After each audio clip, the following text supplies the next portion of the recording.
Hi everybody, quick reminder, don't forget to check out the on-screen end cards towards the end of the video, as well as the merch shelf and links down in the description below to explore my new Outcast comic book series. And I just have to say that I genuinely appreciate all of the support that's been shown for this new adventure.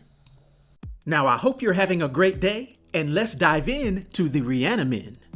Now, the very first one made his first appearance in Invincible issue number 6, and this one was Rick. However, there were many more that followed afterwards. Now, Rick, once he was changed into a ReAnimen, stood 6 feet 2 inches tall and weighed 500 pounds, having no hair and having his eyes replaced with one red receptor. And boy was he powerful. Now overall, the ReAnimen stood as some of the most conceptually chilling antagonists within the Invincible universe.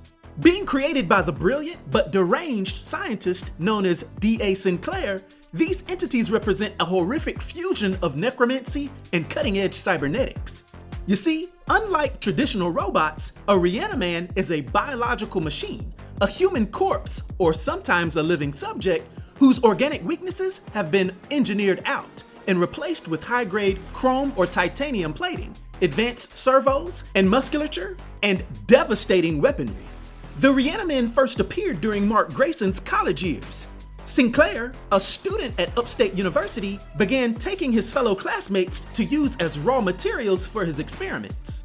His philosophy was rooted in a sociopathic disregard for human anatomy. He viewed the human body as a flawed vessel that could only achieve perfection through mechanical enhancement. The most personal tragedy involving the ReAnimen was the transformation of Rick Sheridan, as I mentioned before, who happened to be a friend of Mark and William Clockwell. Rick was abducted and subjected to the grueling process, emerging as a silent, chrome and titanium-plated soldier. This arc highlighted the psychological horror of the ReAnimen. Beneath the cold, indestructible exterior remained the flickering consciousness of the person they once were, trapped in a body they could no longer control. Now, the ReAnimen are far more than simple foot soldiers. They're high-tier threats capable of challenging even Viltrumites. Their primary attributes include significant moderate superhuman strength. And while a single ReAnimen is usually outmatched by Mark Grayson and a typical Viltrumite, a small group of them possess enough physical power to restrain or even injure Viltrumites. Now, they also have extreme durability, with their outer hulls being composed of a specialized chrome and titanium alloy that's nearly impervious to conventional ballistics and high-energy attacks. They're also capable of flight and have advanced weaponry.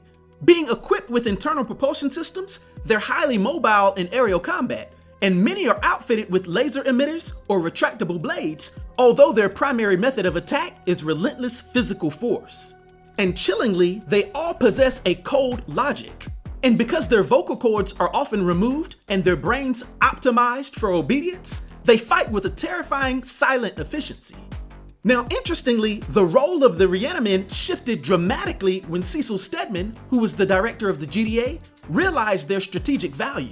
And despite Sinclair's offenses, Cecil recruited him to produce a refined version of the ReAnimen to serve as Earth's last line of defense. These GDA ReAnimen were built primarily from the corpses of fallen soldiers, repurposed to continue serving their country in death. This decision remains one of the most controversial acts in Cecil's career, emphasizing the ends justify the means morality of the series. However, the GDA-backed ReAnimen proved their worth during the Invincible War, where they were the only terrestrial force capable of slowing down the onslaught of evil alternate reality versions of Mark Grayson. Now, overall, the ReAnimen serve as a dark mirror to the superhero genre's obsession with power. They represent the loss of humanity in the pursuit of security. Whether they're the villains under Sinclair or heroes under Cecil, they remain symbols of a world that is willing to desecrate the dead to protect the living. Now, for their powers and abilities and their significant influence on the Invincible universe, for my 1 to 10 rating, I'll give the ReAnimen as a whole a rating of 7.